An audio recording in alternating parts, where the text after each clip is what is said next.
Good day, good afternoon, good evening, good morning. Welcome to Schnozzcast, another episode hosted by, tonight, Bob, Cory, and Nick. Todd is out on special assignment, but he's communicated all of his best wishes and plans for the show, and we intend to work them in wherever and however we can. Thanks for joining us once again.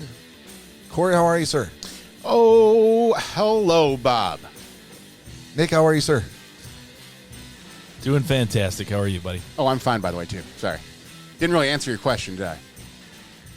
I mean, at the end of the day, it's a rhetorical question.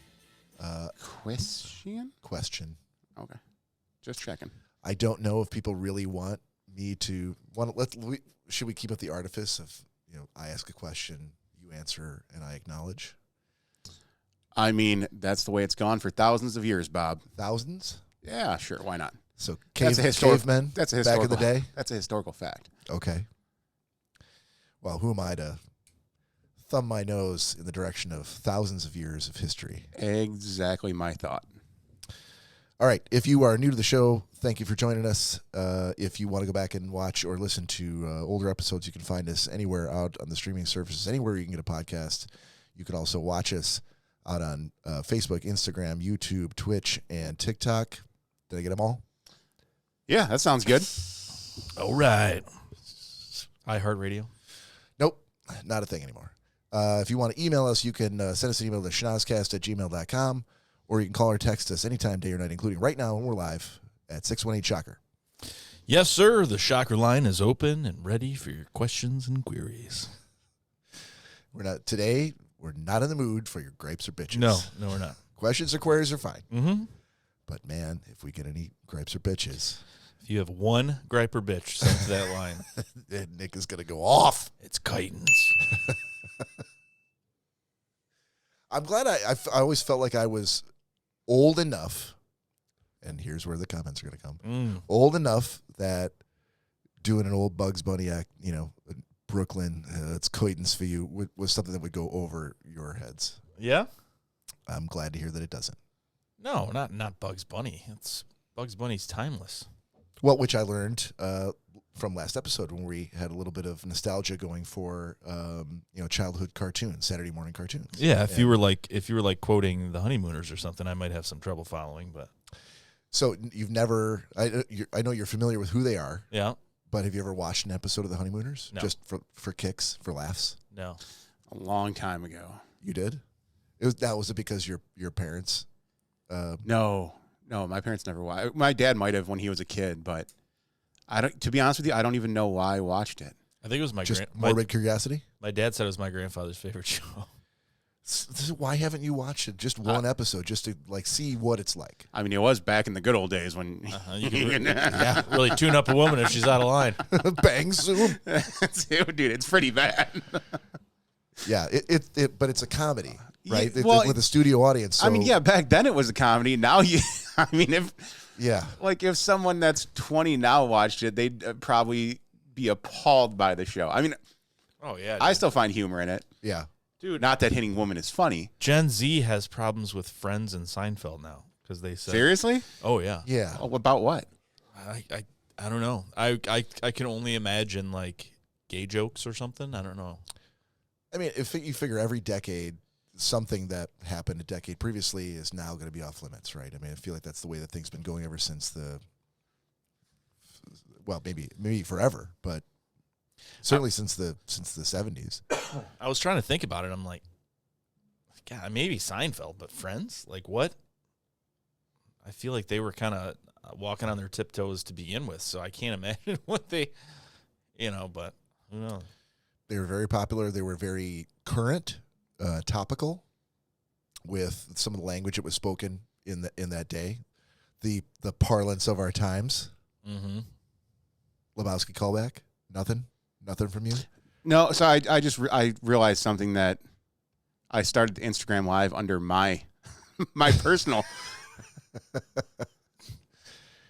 Hey, so if you're not following Cory Selesky out on Instagram, you should probably start immediately. The dude abides. Well, I'm going to go ahead and take myself off camera for a second so I can correct that. Yeah, that's okay. We'll continue without you. However, yeah, this is so we we were pleasantly surprised last week to see that we had such a broad and wide interest in the room from the nostalgia from childhood cartoons when we were growing up, and we thought we'd continue with a little more of that tonight. And I think we were planning on doing it a little bit later, but since we're already talking about it seems like we might as well just keep on going. We might as well.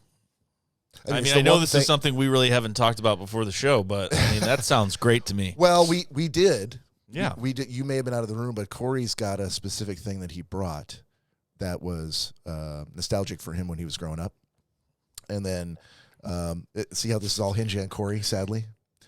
Yeah. I said, so there were a couple of shows. I thought, well, why don't I just take one example from each of us, from, including Todd, who's not here, of the show that we first named, or the show that it seemed like was a good representative sample. Uh-huh. And here's a YouTube clip from that show.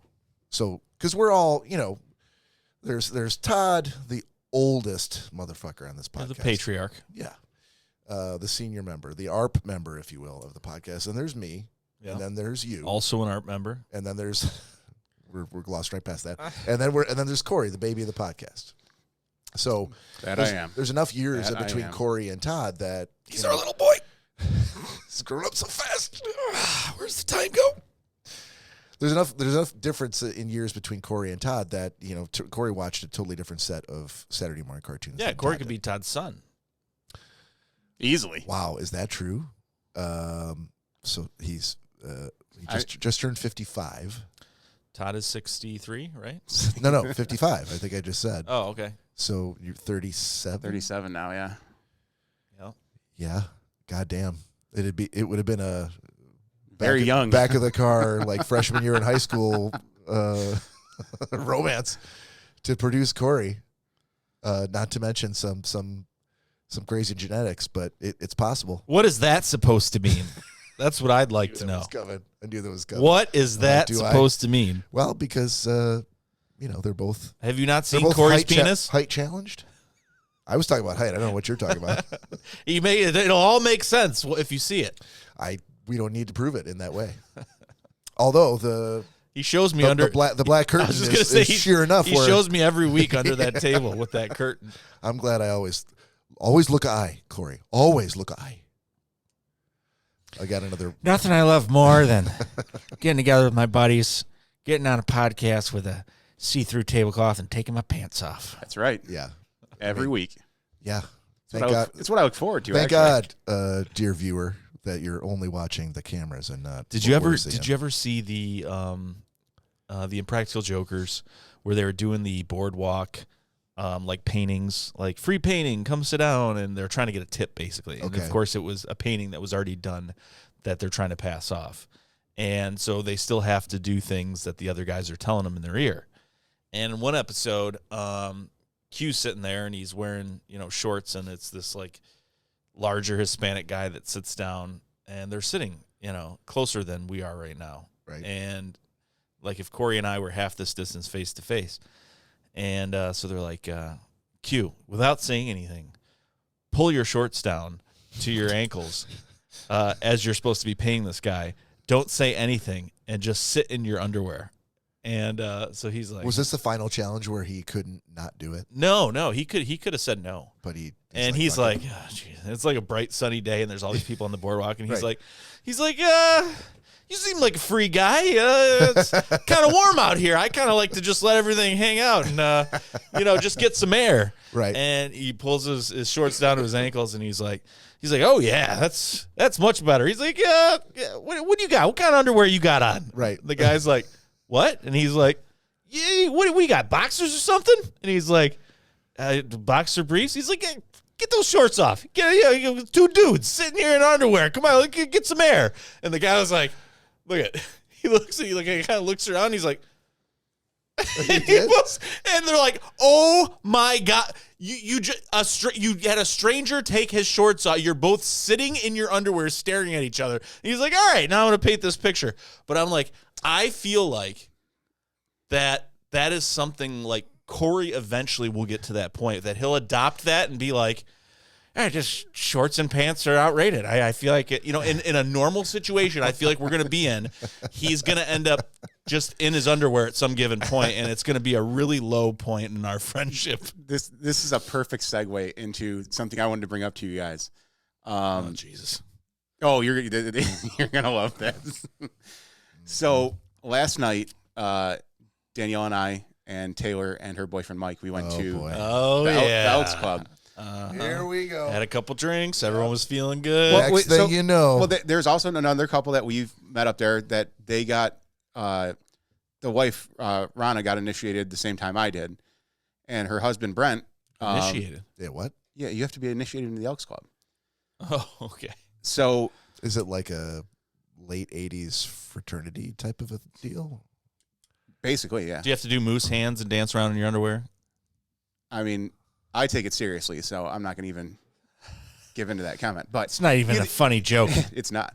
But either way, so we met them when we both joined, and we became real good friends ever since. Every Friday since we've gotten initiated, we've met them up there. And last night they had two friends of theirs. Do they watch this podcast? They are now. I would hope so, since you said they're real good friends. Well, yeah, and I didn't know you remember friendship test. test. I didn't know you remember the Elk Club. No, I think you're talking about the Loyal Order of Water Buffalo. Jesus. Keep going. So Grand Poobah. I told them about the podcast, and they were very interested. But we had this conversation last night because Kim and John, the couple that is friends with Rana and Brent that we met last night, he happened to mention that he wanted to create a naked room in his house. Does he know that you're telling this story right now? Yeah. I told him that we were going to talk about it on the show. Yeah, live on the internet. Forever. Yes, he's cool with that.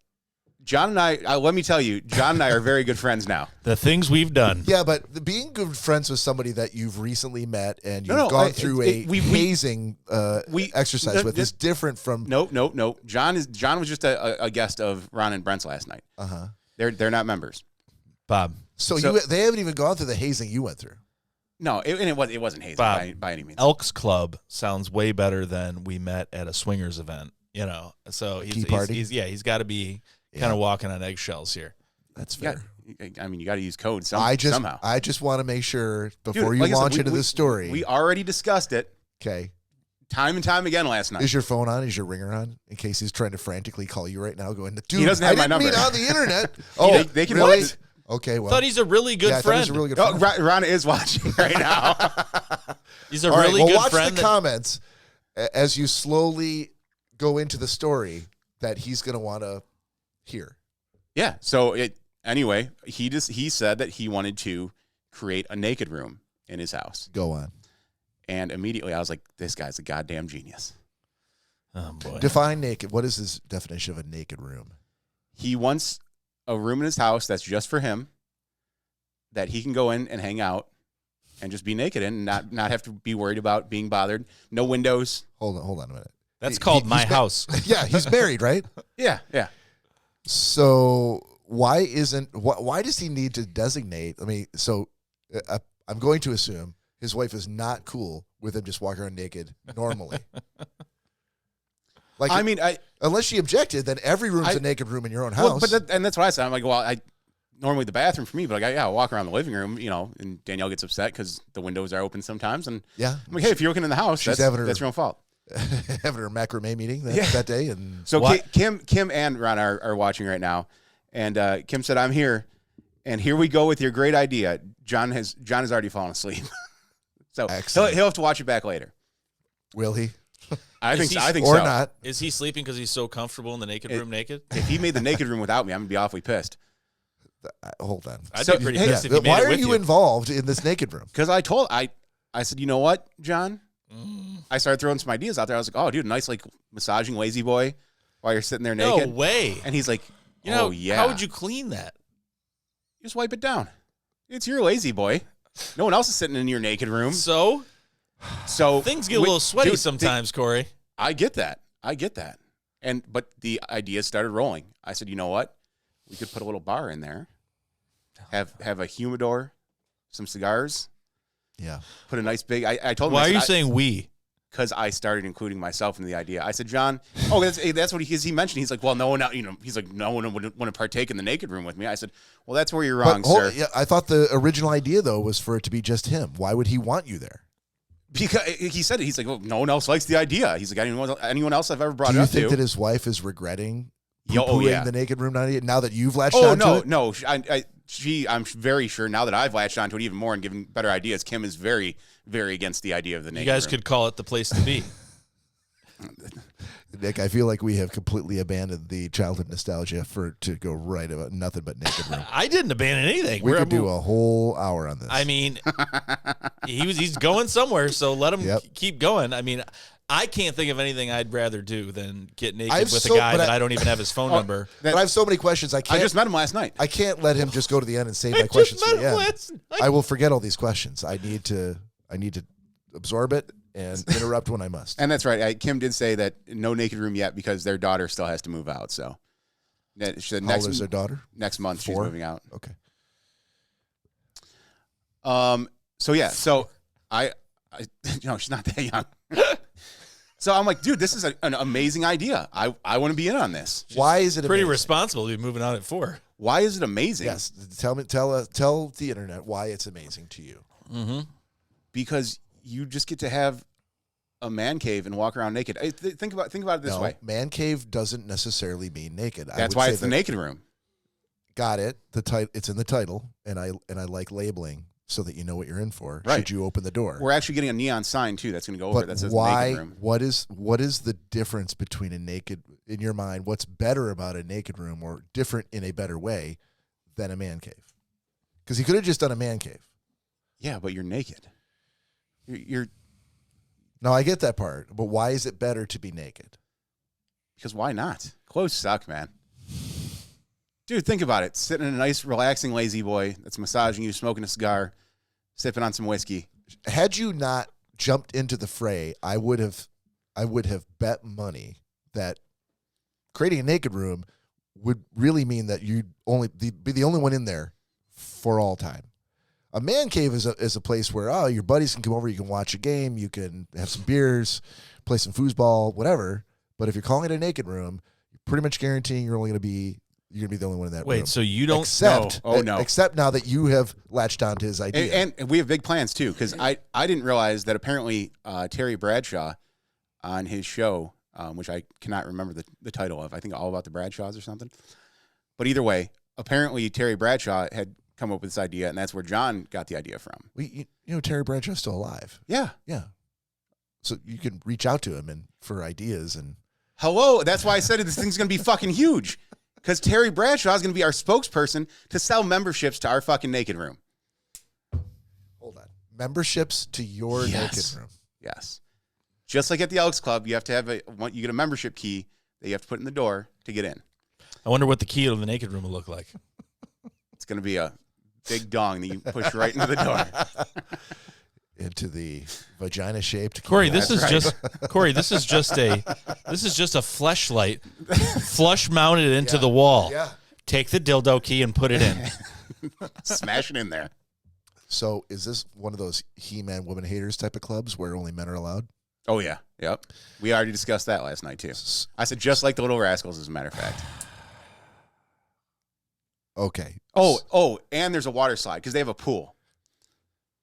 So we're going to install a water slide to be able to get down right to the pool, take a nice little swim, come back up to the naked room. You're going to have to outfit the backyard with some privacy. John said it's good enough, so I'm okay with that. Remember earlier in the week where I said, "Oh no, I had something I wanted." Kim said her daughter's 27. Not okay, 4. good. All right, excellent. Remember earlier in the week when I said, "Oh, I got a thing that I wanted to do." I don't want to tell you guys about it, but it's nothing weird. And you weren't totally cool with that idea. And now you sprung this on us with no notice or how was I going to proclamation? We just discussed it last night. That was 24 hours ago. We've been in this basement for the last 45 minutes. I told you. Talking about everything else. I told you. I had that never came up. Yes, I did. When Nick was upstairs and you and I were talking, I said that I had TikToks, some stuff for nostalgia. Yeah. And another thing I wanted to Another talk thing about. I wanted to. Okay. Yeah. Okay. I tried telling you. I did. Schnozzers, can I call them that? Schnozzanistas. Well, I'll come up with a different name. If you're watching, you've got clear ideas or opinions on this, please call or text us at 618-SHOCKER. Dude, I'm telling you, and John was loving every minute of it. Every idea. I said, you know what? We can also do like a salt floor to make it like a salt room. Clear up your sinuses while you're in there. I'm telling you, man. We're going somewhere with this. How many people is this? How many men? Let's be clear. Is this naked room going to accommodate? I mean, as of right now, 2. But we're looking to expand once we get Terry Bradshaw on board. Okay, Terry plus 2. So what I discussed with Kim was that this is going to get so big that eventually she and John will have enough money from our amazing idea that they'll be able to move out of that house into a brand new mansion, and we will just convert their old house into one huge naked room. I'm trying to think of it. So it's John, right? John. Yeah. Okay. What's John's wife's name? Kim. I'm trying to look at it from Kim's perspective, where her husband has in the course of a few short months gone from not really knowing anybody to now having friends that are part of the Loyal Order of Water Buffalo, and developing a room in her own house in which they will, without her, be naked in this room. And Terry Bradshaw. I mean, hopefully we can get Terry actually in the room, but even if he's just the spokesperson, I guess that'll do. What if she changed her mind and she's like, you know what? I just want to be part of it. Can I be part of the naked room? Rules are already set. Have you guys drawn up like a charter and created like an LLC for the naked room? I did some rough Incorporated? I did some rough drafting last night when we got home to finalize everything. And I think you guys should put together it's not a Patreon. What's the word? A GoFundMe? Oh, not a bad idea. Yes, for the naked room. And state your case, obviously dropping Terry Bradshaw's name. Oh, well, yeah. I mean, I'm pretty sure he's already basically as a on selling board. point. No. I mean, he hasn't turned you down. True. So there's that. Very true. And I feel like the money's just going to come rolling in. Dude, I told you, Kim and John will be able to buy a new house in no time, and we can convert that entire house. I feel like maybe Kim's going to be buying her own house for Yeah, herself really. after this to get as far away from the naked. Dude, I didn't even think about this last night. Yeah. But once they move into their new house, then we can have themed naked rooms. Like one's the salt room, one's a movie room, one's a rainforest, one's Tawas Beach. That'll be my personal one. This keeps getting better and better, guys. I can't decide whether I would have been better with her being involved or not being involved. There's good naked and there's bad naked. Yeah. Yeah. Like I said, Kim said, you created a monster, LOL, but I am all in, so I won't have to work anymore. Oh, she's good. And she's she good said no matter what you do as long as she doesn't have to go to work. And she said she wants to be part of it, but we're denying that, which that's not what she said at all. She said, no, I do not want to be part of that. Okay. Okay. All right. So many questions. Nick, I feel like you've just disengaged completely. This is very odd. This is very strange. Like you might have had questions at one point, but you're like, fuck it, I don't even want to ask those questions. I've never met someone 24 hours ago and been like, let's get a naked room together. Why not? Was it 24 hours? No. It's we got there. Well, it's 24 hours since you had the idea. Since we talked about it. But you've known John and Kim for 24. Since he met him. Yeah. Oh. We met, and then about 10 minutes later, the naked room idea came up. Welcome to where I am. And Brent, don't worry, buddy, I got you. We're going to do a tiki room, a naked tiki room for Brent. And who is Brent and Raina? Does it matter who they are? That's who Ron is who I got initiated with. Okay. Her husband's Brent. Gotcha. Kim and John are friends of theirs. All right. Okay. But so, and the way I thought about this too, because, and Nick, I know you and your dad go to the country club. I don't know if you've ever went and hung out in the. You in on this. I don't know if you ever went and hung out in the locker room there, No. but any country club or racket club you go to, that's all it is. It's a men's naked room. It's 70-year-old men walking around with their old floppy balls hanging out, sitting on leather chairs, reading newspapers, and Yeah, talking to that's each other. generally not a selling point. That's not. That's I a feel reason like for why. th- I That's feel a like for reason them why it I would is. avoid a room like that. Is for all the 70-year-old floppy balls, Dude, if you're willing to pay us, Fucking- come on in. blow drying their nuts right in front of the Exactly. mirror, Leg by up. the leg up on the sink. Good idea. We do need some blow dryers in the rooms. I'm sold. Sorry. Yeah, Nick's all on board with that. Yeah, will there be a cot? Will there be some blackout shades? Just a bed. I'm listening.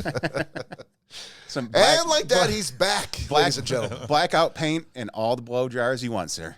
Oh man. Just an endless supply of them. I wonder if Dyson Todd, ones, I too. wonder if Todd will. What is that? Patchouli? I wonder if Todd will regard it as being a good thing that he missed the episode tonight. I think Todd's on board. I think Todd's going to join. You think he might move back to Michigan? That might be the thing. That's it, Barry. This might be We're his coming back. This might be his selling point, Coming back to the mitten. just for the naked room. Yeah. Only state with it. All right. So yeah, I just had to Wow. bring that up to you guys. I don't know where to go with that. Where to go from there? I mean, we could go back to what you got on the screen, and that would be. I mean, I can see you already trying to take your wallet out. We don't have memberships yet. No, I'm good. We're getting to that point. good. Put your wallet away.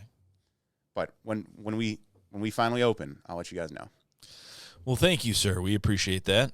Of Yep. course, of course. Sounds like quite the endeavor. Oh, it's going to be amazing. It'll be something. As a matter of fact, we'll put a podcast studio in there. Only rule is though, That's all you, buddy. we got a podcast naked. I'll watch from the comfort of my house. Corey, Nick, listen. yes. We are trying to get this little squirrel to eat from our hands. We're not making any big motions here. We don't want to fucking wave our arms back and forth. We can't even get him to go swimming with us on vacation. So naked rooms are out of the question. Yeah. You got to start slow. Dip your feet in a little bit. We'll work on it. Maybe take the socks off. See how you feel. Then we can move to pants. I appreciate that. No problem. No problem, Slow man. process. Got it. Fair enough. Yeah. All right. Dare we pivot from this back to nostalgia? You're sharing Yeah, we something can. on the Yeah. screen. Okay. Yeah, so last week we definitely got in a deep rabbit hole of talking about nostalgic things and TV shows and different candies that we all liked and loved when we were younger. And it just so happened that Sunday, the following day, my mom's in the process of getting rid of some stuff in the house.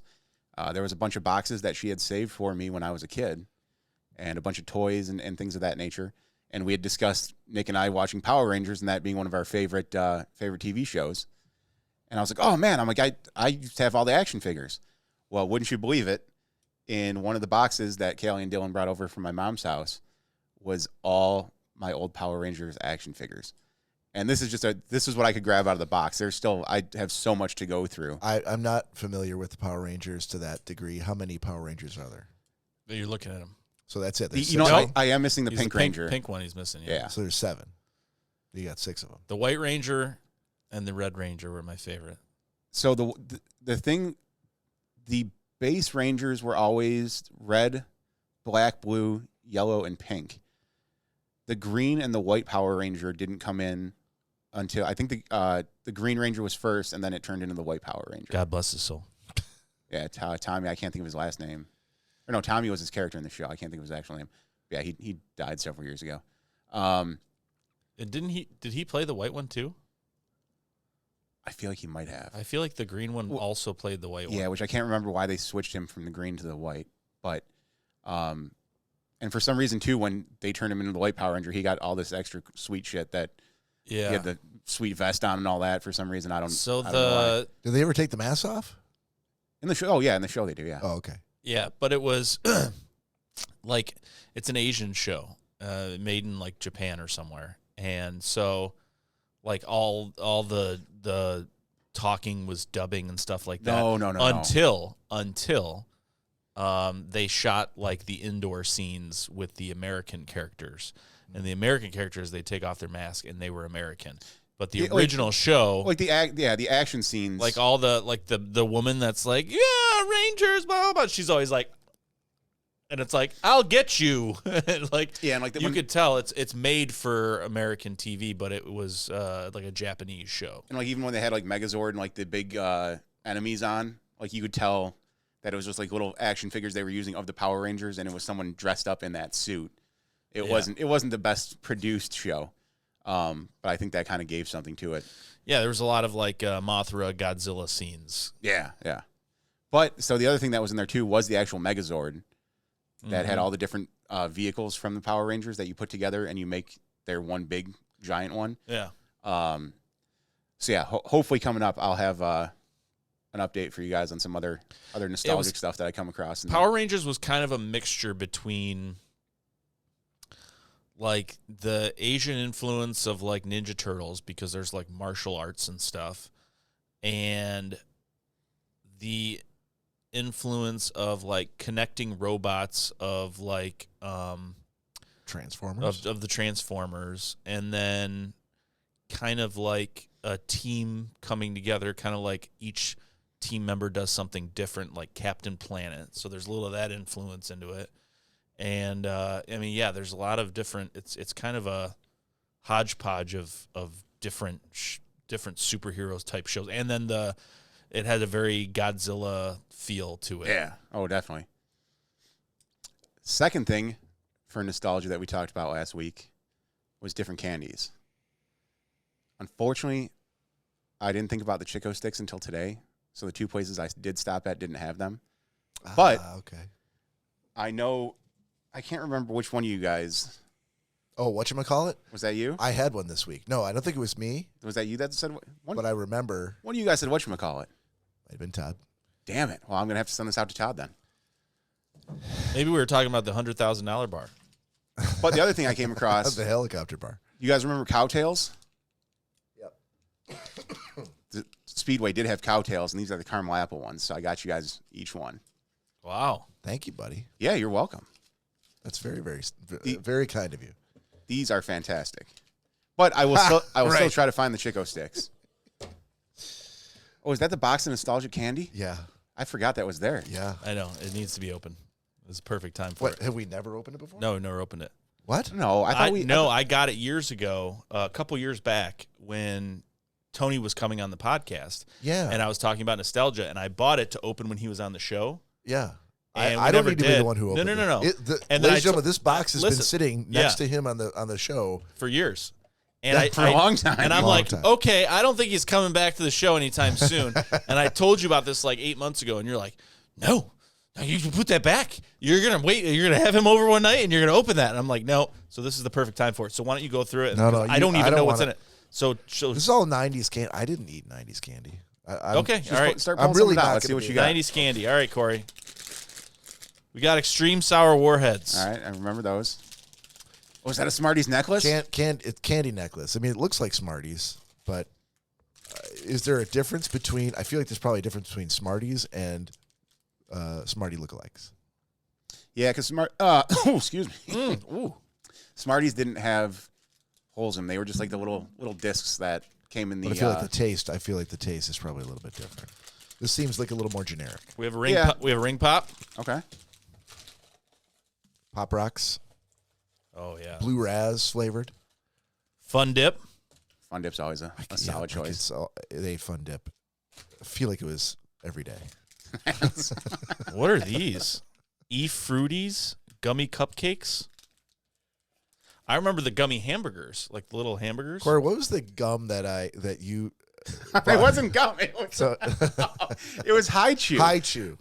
So every time I see High Chew, I'm tempted to buy it and just give it. I still get it. Yeah.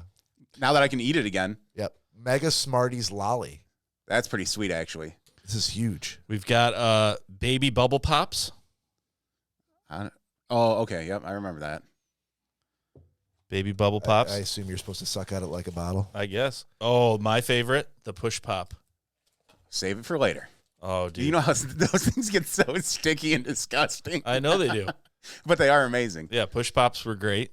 Apple candy with a Starburst stuck to it. Strawberry Starburst. Yep. Applehead. Oh, just like the Yeah. like the lemon heads. They're just apple flavored. Like lemon heads. Oh, there you go. The big ones. This lemon head has actually started to weep. It's only been there for 3 years. Yeah. Sour punch. More lemon heads. Yep. Oh no, this is crybabies. Extra sour crybabies. Ooh. Crybabies hurt the jaw. Now, It hit me in my feels. That's when you get that jaw pain. Those are so sour. it's caramel apple. Oh, those are amazing. But it's so That's just because they're covered in caramel. So yeah. The but wrapper is now part of the right. sucker. It would just unwrapping this would be And you like got- an all afternoon thing. I've had this happen to these before when they haven't been in boxes for 3 years and they're still fine. So there's the Macintosh and the Granny Smith versions of those I covered feel in like you'd caramel. have to eat them at the same time. That is this. Just duct tape the two this is- sticks together. And, This is legitimately my favorite sucker because it tastes like fall. oh, I see. That's why it Oh, made then its you're- way then into you're- his pile. Then you're gonna love the cowtail. Well, I didn't know we had 3 pounds. Airheads. Yep. What else we got here? Oh, Bazooka Joe. But there doesn't look like there's any comic on the inside. So Oh, this well, is what's like- the point? I don't know. Dude, that's the only reason you ate Bazooka Joe candy is another one that it was like a rock until you finally got it soft and then it lost its flavor and you spit it out. yeah. Yeah. That's the way life goes, Cory. Yeah. Charms, great blow pop. All right. Those are always good. These I ate in my 20s when I'm like, holy shit, I can eat these now. So when I it was the I have 90s, an actual job. I could buy as many of these as I want. Whole bucket of blow pops. so we got the Bazooka Joes. Mm-hmm. We've got the now and later We's do got. now and later's firebomb atomic fireballs. Oh, those are all yours. Oh yeah, because we don't like anything that tastes like that today. Speaking of which, We've got Hey, I'll get it. Jolly Ranchers. And actually, I'll get it because I don't know if you want to show any of the 4 videos I sent to you, since they're also on that nostalgic tip. But I'll get the hooch. What else we got? More crybabies. Yeah, good stuff. Good 90s stuff. I don't know if I've ever had one of these. The Mega Lollies, Smarties Lolly. I don't think I've ever seen one of those. Nothing wrong with that. Did I ever tell you the high chew story, or did we discuss that? Did we? Yeah. All right. I won't go on with it then. Okay, good. Oh, thanks, buddy. Yeah, but that's that needed to happen. What a perfect time for the candy to come out. But I also remember Cory. What? Huh? Thanks, buddy. I also remember the little gummy hamburgers that had the different layers and stuff. Yeah, they still have those at like bulk foods and stuff. Do they really? Yeah. They have a bunch of different ones actually. They have like the small little ones that come in like the little single packages, Yeah. and they make like fist size ones that you like actually take each piece apart. Put right in your butt. Yep. How'd you know? Well, the naked room. I put on my another good part of the naked headphones, room. and that's the first thing I heard. Yeah, you put it right in your butt. I'm like, All right, if you're out there listening, you are hankering for something to drink. Worry. Now is the time. I'm trying to figure out how to get this to where I can not pause the live streams on my. Can you get it to where you can just press mute? It's That's what I'm trying to do, and it's What not did he- working what like did he that for not some mute? I reason. missed it. he keep there's audio coming from his computer that is like 3 different times that he's turned on and off, like that he's left on for like 20 seconds. All right. All right. Cheers. Yep. Cheers, everybody. Cheers, fuckface. Cheers. That's what I'm trying to do. Oh. I hate those atomic fireballs. Let's do some fireball. It's probably the same, isn't it? Probably the same. Yeah. Where do you think, how do you think it was invented? It was a 90s kid that grew up and was like, you know what I'd like to drink? All right. Are you working on the YouTubes or no? YouTubes. The YouTubes. That's what we should do, What's that? is we should invent our own version of Fireball, but like a sour candy. Sour candy flavor? Yeah. Don't they have Well, Nope. okay. Nope, they don't. It's not sour apple. You're right. I don't know what the ingredient would be, but I'm sure Lori would know. That's too bad she's not here. She can always put it in the chat. That's true. She could. So She hasn't commented at all yet tonight. She's painting or making bacon. she's and probably eggs or something. she probably turned the show off after all the naked room talk. Sorry, Lori. I would like to offer you a membership, but due to the fact Yeah, that she's you're like, a I female, can't be there. I'm not even interested. not able to allow you in. I do apologize. Maybe she'll open up her own females only. It's a naked wonderfully. Well, the idea is patented, so It's a wonderfully. Is it? yep. It's a wonderfully nice fuzzy red bathing suit bottom you have there, Lori. Oh, Never mind. Jesus. Wow. I hope that she did turn us off. Yeah. You're right. All right, so what do right we now got? she's flipping out. She's like, I have so many perverted things to say right now. All right, so one of the things that I commented on was watching The Friendly Giant when I was growing up, and it was a deeply Canadian show. We don't have to watch the whole thing here; it's like 2.5 minutes long. But essentially, CBC, British Columbia. One shows how things Look at that were 100 production years value. ago. that Another is shows basically how the whole things show. were 200 years ago. My Christmas village looks better than that. How things were 300 years ago. It was interesting to see the difference. Hey, can you guys make a things like a that poor were little around. town? I don't want it to look good. I just 300 make it nice and years rickety. Yep, and then Whole put a thing goes. giant person right in the middle of it. Has that big old boot. Now look up. You watch this? Way up. And we're on our way to the castle. I'll Yeah, hurry this over is first and go It was back right along the door lines of so I like can let Mr. the Dress Up, drawers down on the big Captain front. Kangaroo, You ready? Bozo, Castle. I remember this. I don't. the intro. Yeah. Why were they consumed with castles? It's a thing that they probably could create, and it looked like you expect a castle to be big, but so they didn't have to put a whole lot of work into Like, it. remember Mr. Rogers' Neighborhood had the fucking castle With the train? and the king and everything Yes. that would come out. Yep. I feel like, because didn't Lamb Chop have that as well? Oh, Sherry Lewis and Lamb Chop? Yeah. You're thinking of Sharon, Lois, and Brom. No, there was a Sherry Lewis know, who I had know. a lamb chop puppet. All right, that's enough of this. Jesus. Yeah, you can move on to the next one. And then I sent you a link for No. I feel like if a haunted house was playing this in the background, it would creep me the fuck out. That is actually some pretty good Halloween music. That's what I'm saying.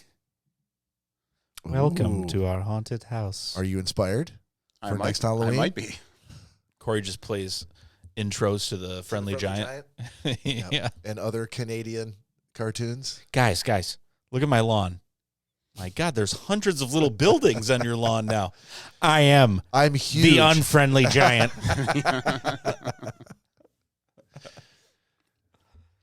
Look how huge I am.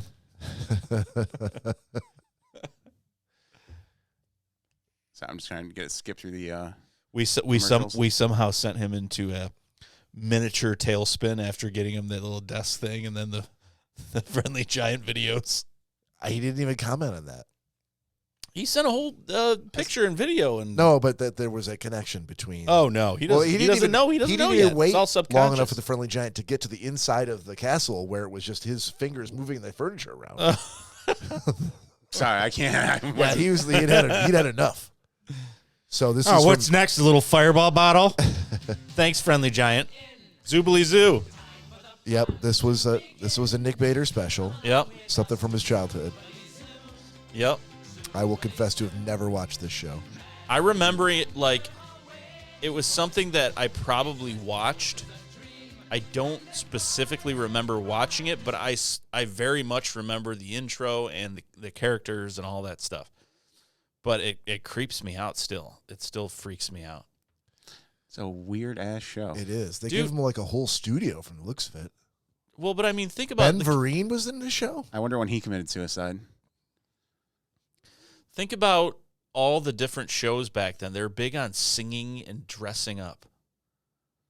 Like a lot of those shows. But I mean, even a lot of kids shows now, Yeah. like, you know, when like the Teletubbies were around, one big studio of make believe that everyone dressed up and sang, and you know. But I think this is like mixing the human race with like these crazy animals. I know it was weird. Like at least the Teletubbies were like complete. They're supposed to be complete like fictions of your imagination. This is like This is creepy. Yeah, but I'm sure that they did some sort of focus group and determined that they had enough good reaction from kids that they should put some money into a show like this. Well, because I think a lot of it really has to do with like the cerebral development and things like that within the first couple years, that they say the characters, the whimsical characters and stuff like that, are really more for the adults. Like, it has nothing to do with the kids. They're really about colors and shapes and things moving around. It really helps the development of children, is what I've read, at least. So I think it's just kind of a way for them to segue into that, but which is why a lot of those shows are bright and colored. Yeah. And, they're singing and stuff and weird music, because you see kids, they just get locked onto screens like that, and they're like, oh, my God. But every one of the cartoons that we named last week was they all, it's the personification of animals that kids just latch onto. Yeah, like Barney, Fraggle Rock, like those were not even who knows what those were. Yeah, every Hanna-Barbera cartoon ever made. The Muppets. And this is another one as well. Now, I pulled this particular clip because I Googled Arthur's bedroom. So I don't know if you want to scan through it, but there must be a spot in this show that shows Arthur's bedroom. I never watched Arthur once. Well, there must be a spot in the show where you definitely have dementia, because it was Hey Arnold's room. Oh, I asked him, I'm like, is this the one with the bedroom? And he's like, oh, yeah, I think so. Yeah, that was Hey Arnold. All right. It's both A names. That's fine. But you could skip this show. Well, no, because Arthur was one of the ones that all right. we watched before school. Oh, yeah. I never watched Arthur or Hey Arnold. I remember that every morning before school we watched this. All right, so next week we'll do again Hey Arnold's bright colors, animals walking around, wearing clothes, talking just like kids. Yep. Think of the Berenstain Bears, right? Winnie the Pooh, like all that stuff. Like, kids are obsessed with talking animals, apparently. Always have been. I don't know why. Arthur was a solid show. That's so weird. It looks great. I mean, when we were kids, man, it definitely did the trick. That's for sure. All right, so I screwed up there, and no, that's all right. I'll make it up to you and find a clip for next week for Hey Arnold. But the last clip that I sent you was for Todd, and I know he's not here in the show, but one of the shows that he mentioned Looney Tunes, just like Nick did, which is that's a softball. But to pull a clip here from He-Man and the Masters of the Universe, this is what I hope that he ends up watching this week. And the Masters of the Universe. Yeah, this is the very first episode in 1983. Prince of Eternia and defender of the secrets of Castle Grayskull. I remember this too. This is Cringer, my fearless friend. As a matter of fact, I think I actually had a Castle Grayskull. Did you? Yeah. The day I held aloft my magic sword and said, "By the power of I mean, it's very similar to the Legend of Excalibur and King Arthur's court. Why does the sound always cut out? So I just know, I as far as copyright stuff and all that, I'm not too sure how the Yeah, he shows knows work. that. Yeah, there's a certain amount of time. I don't know if it's 3 seconds. 5 So he seconds, had like whatever a it is. cowardly cat that turned into a ferocious beast once he had the power of Grayskull? Yeah, Okay. drew his sword. Why does he have like a Dudley Moore haircut? It was a very bad haircut. I couldn't tell you. And also why, like the He-Man stuff, why, because I saw some of the He-Man stuff, but why did their lips like never match what they were saying? It was always like, I have the power of Grayskull, and it's like, still. That's just how animation was back then. This animation was the same animation for like Justice League, Super Friends, all the Scooby-Doo. DC Cup, Scooby-Doo. Yep. So they and I think it continued even through The Simpsons. Like they develop the script here and they send what needs to be done out and it goes overseas to Japan. Oh, really? And they put it together and they send it back. And Oh, so all the animating was done overseas? yeah. Yeah, so they would record the audio with the voice actors and give them the storyboards, and then they would send it over to Japan, and they would try Why to match were it all up. the characters drawn very Caucasian? It might have been just the style at the animation time. company that they hired who had that style that they wanted. You know, they weren't. There wasn't. It's not like there was just one in all of APJ that did animation. There were probably a lot of different companies that did different styles, and that's how you get the difference between them and between The Simpsons, between anime, you know, Ghost in the Shell, stuff like that. You know, it's different animation houses that do different styles. I can honestly say I have never, ever understood or watched anything anime. Like I can't get on board with it. I can't. It doesn't interest me. Yeah, I'm right there with you. I've never been able to understand it. Danielle's brothers absolutely love it. Yeah, dude. They're people in their 20s are like, they watch anime porn. They love anime. They're all about anime. And I'm like, what is the draw? I don't understand. I never have either. No. Because her brother George, when he was in the Navy, he actually went to Japan just because he was that big of a fan of anime and like wanted to get to know the Japanese culture. And he even still to this day talks about like wanting to go back and you know, just because he's that into anime and the culture of it. And to me, it has nothing to even do with the culture. It's like the style of animation. Like, and then there's like big things exploding and they're flying through the sky. Like none of that. That looks so stupid. I mean, it's not for everyone, obviously, but for who it's for, it's really for them. People fucking love it. People that like anime don't just like anime; they love. I mean, anyone I've ever spoke to that's like, oh yeah, I kind of watched anime. No, they're either in love with anime or they're like, what? I've never seen it. Right. Yeah, I think it's one of those things you have to either be all in or you're just not going to get it. Yeah. Yeah. I can't even imagine. Everyone's like, why don't you go to Comic-Con? Sometimes I'm like, oh. If I went to Comic-Con and saw all these weirdos dressed up in fucking Sailor Moon outfits and all this crap, I'd be like, oh, I mean, I'm not going to lie. Dude, I'm sorry. I don't seen find a couple that I'm like, well, I'm not too into anime, but Sailor Moon's not looking too bad. Not one of them. Yeah. Not one of them have I found fucking attractive. I feel like you and I could probably send him a couple of pictures that might make him go like, oh, that they got that there too? Dude. Just Google Jessica Negri.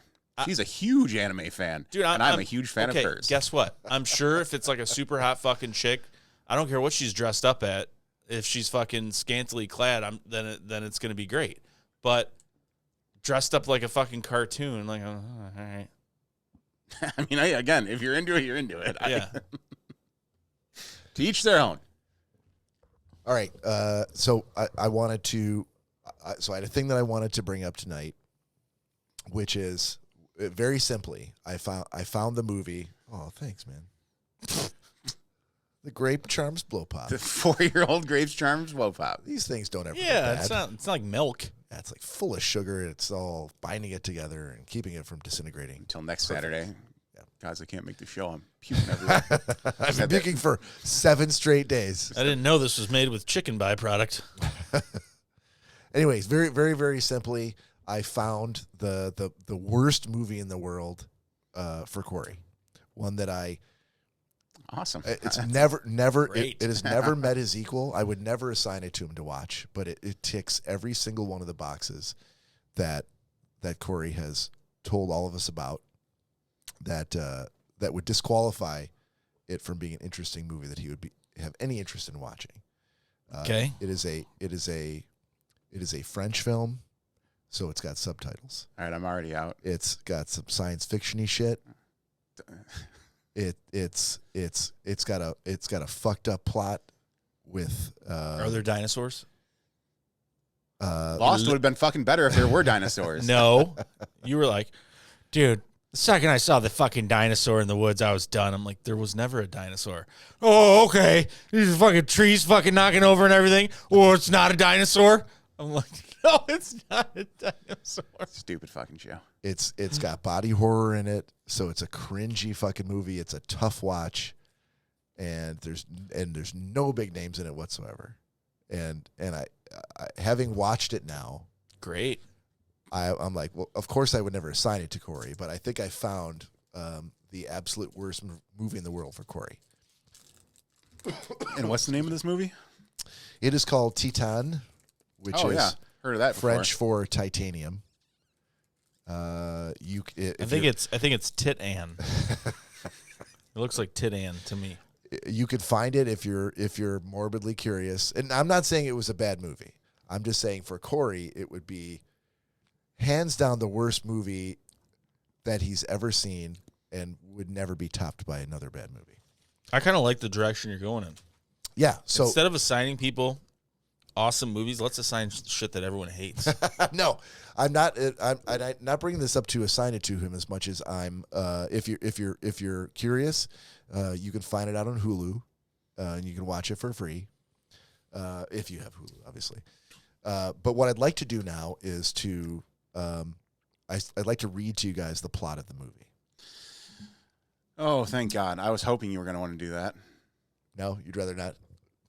Now you don't have to watch it. Can you summarize it?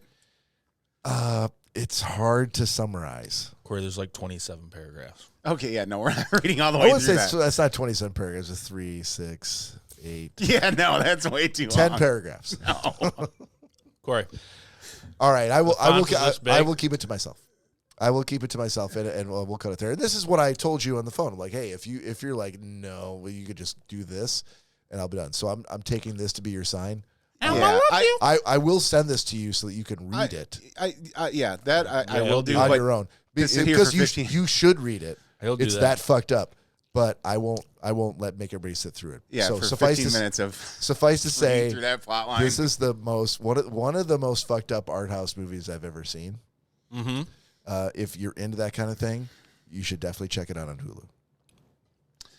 I cannot wait to get home and turn it on, Bob. You won't. Without even reading the you plot. Won't. Yeah, you may not even read the plot that I sent to you, but you owe it. Yeah, to I think yourself. your setup and delivery was off. Yeah. Hey man, I found the worst thing that you'll hate the most of anything ever in the world. Let me tell you about it.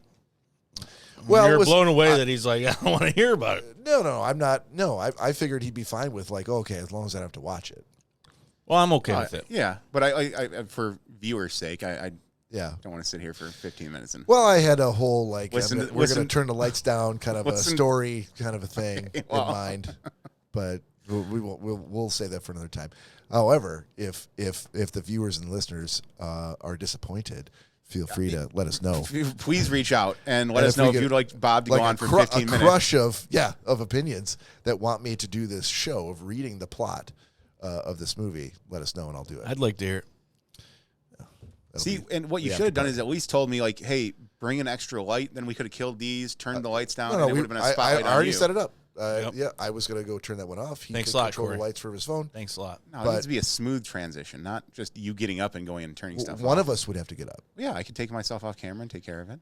Okay. So that would have required me to tell you beforehand. So this is why I'm like, listen, this is not derogatory toward you in any way. It's not insulting in any way. No, it sounds like a terrible movie. You're right. Yeah, that I would never, subjected you to. However, I'm like, well, let me just the plot. It's fucked up enough where I'm like, let me just go back and make sure that I understood what I just watched. And when I went back to read the plot, I'm like, this looks like the kind of thing that is so batshit insane that I have to read it on the podcast. And so I'm going to keep it to myself. Gina already said pass, so Yeah, that's that's the fair. first vote. For That's fair. Fucking Gina. Fucking up my plans always. All right, we're removing her diamond from her super fan status. Yeah. Yeah. No, that's fair. No, look, every time you get a little, inspiration, you got to think about like, oh, what can we do for the show? So, but it's a Understandable. democracy, so it's not just me deciding these things. So, Sorry, man. not. a I mean, problem at all. technically, Todd's not here, and I said I would like to hear it, so we outnumber That's- Corey. But No, I don't count because it was my idea. It would need to be the three of you, and then best of three vote. And Gina already gave a pass, so And she's not a Gina- part of the show. Number one super fan, though I feel. Not for long. At least she was until probably she 60 said seconds ago. she told Nick to look up the plot, and he can give a summary of it because she knows that he'll actually make it short. What? Anyone in history, no one has ever said that I would make any story short. Not only that, but I've read this, and you can't. There's nothing you can cut out. It is batshit insane from beginning to end, and there's no point in reading any of it unless you're going to read all of it. Yeah. So suffice to say, why don't I set myself up? It's here? upsetting because Bob has prepared a dramatic reading, and now we can't. That's the way that things go. But we can end with an existential question from Nick. All righty.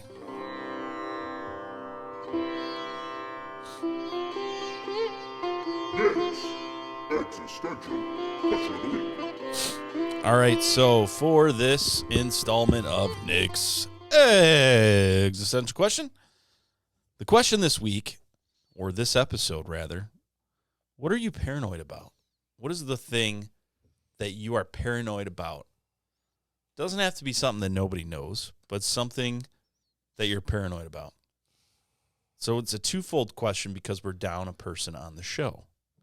So we've got, what is the thing that you're paranoid about? Why does that make it a twofold question? Well, because we need more content because we don't have more people talking. So we have two questions. So we all have to answer it twice? No. We've got two questions that we're going to do back to back. I see. Okay. Two questions back to back. All right. Well, let's do this one first then. Yep. Unless the second one has to also. It doesn't have to do with Okay, it. gotcha. Nope. This is a tough one. Yeah, you think so? Yeah, I mean, you can generally go like, oh, do I have any like first, second, third choice thoughts I would throw out there? This one, I'm almost drawing a blank.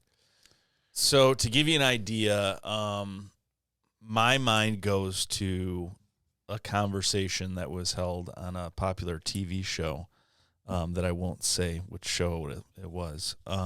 But the conversation went like this. I can't be with you because you're too normal. The other person says, well, what are you talking about? What do you mean I'm too normal? And the girl says, well, you don't have any weird quirks. And so they go back and forth, and she explains how she has one weird quirk. He explains, my socks always have to go in the sock drawer. She's like, okay, that's not weird. That's just something that people do, So finally he's like, I got it. And she's like, listen, it's okay. We're dating.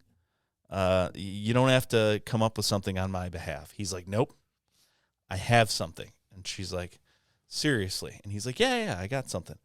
He's like, when I make the bed, like, let's say your bed, if I were to make this bed, there's flowers on the bedspread. He's like, the flowers have to go towards the head of the bed. Why wouldn't you say the name of the show? I know what show it's from. Why wouldn't you say? I'm trying to get a little squirrel to eat from my hands. All right. So he's like, that's a paranoia though. Excuse me. So he's like, the flowers have to go towards the head of the bed. And she's like, that's not that weird. And he's like, listen. And she's like, okay. He's like, the flowers have to go towards the head of the bed because I'm from California and the sun rises in the west.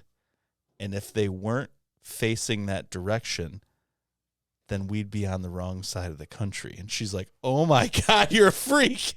And so that is what kind of drew me in when it says like something that you're paranoid about. Like it almost seems to me like an OCD thing. But obviously it's up to for interpretation. Okay. You said paranoid, and I went to a completely different place. Well, that's why I'm trying to reel you in. Okay. This could be an OCD thing. Like, yeah, I would.